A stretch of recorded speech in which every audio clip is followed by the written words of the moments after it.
Good evening. Phil Lindemann, Krystal, 93 News. Gun reform was briefly discussed at the end of the Breckenridge Town Council meeting last night.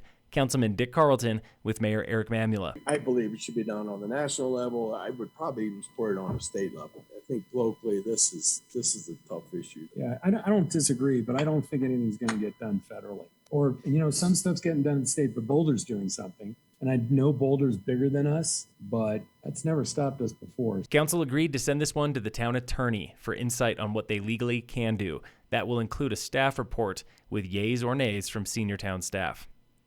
For the first time in months, Summit Sheriff arrested just one person for drunk driving last week. Another man was sent to jail for a different drunken mishap, possession of a firearm while under the influence, and reckless endangerment. A new state law makes it easier for DUI offenders to get their license back, but with an interlock. Sheriff Jamie Fitzsimons. So under the current law, you have to wait a month before applying for reinstatement. This change, you can apply right away.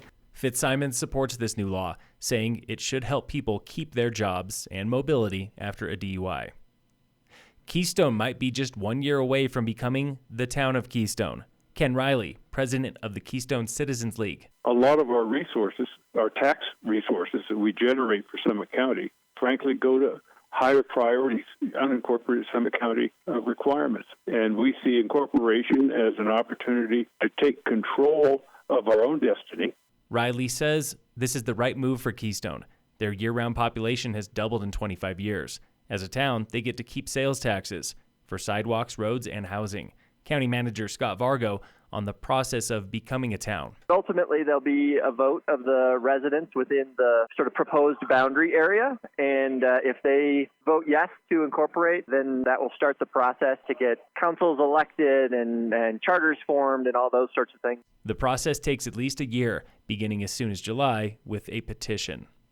After 2 years of record sales, the asking price for some homes in Summit is falling. This from the assessor's office. On one day last week, 10 properties saw a price reduction on the MLS. Officials say this trend is just a few weeks old. This week on the State of Summit. There's never been increases like this that I'm aware of in the history of Summit County. That was Summit County Assessor Frank Selico describing the unpredictable impact of the COVID real estate boom. Our increases in residential property values more than 60% in a 2-year period. For vacant parcels, around 150%. Commercial property, we're seeing increases in the neighborhood of 25 to 30%. In 2019, the average increase for all properties was 25%. Selico's office is reassessing properties now for new values next year and big tax bills to come. Taxpayers should be expecting significant increases in their property taxes in 2024. Selico is on the June primary ballot, running against fellow Democrat Lisa M. Urich. Tune in again next week for the State of Summit on Krystal 93. 2 local politicians are taking their campaigns to the river. Republican Matt Solomon of Eagle running for state senate on a river event that's happening this Friday. The river, both for recreation and for water rights, is a very important part of Northwest Colorado. And my thought process was, why not get on the river while we talk about the river?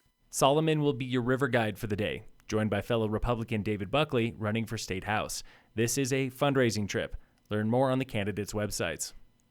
Local fire danger remains moderate today, with no fire restrictions here in Summit.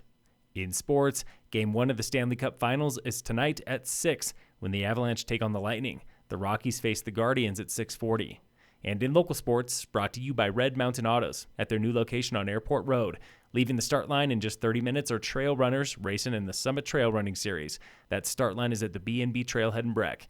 Everyone else, head somewhere else to play on the trails. Phil Lindemann, Krystal, 93 News.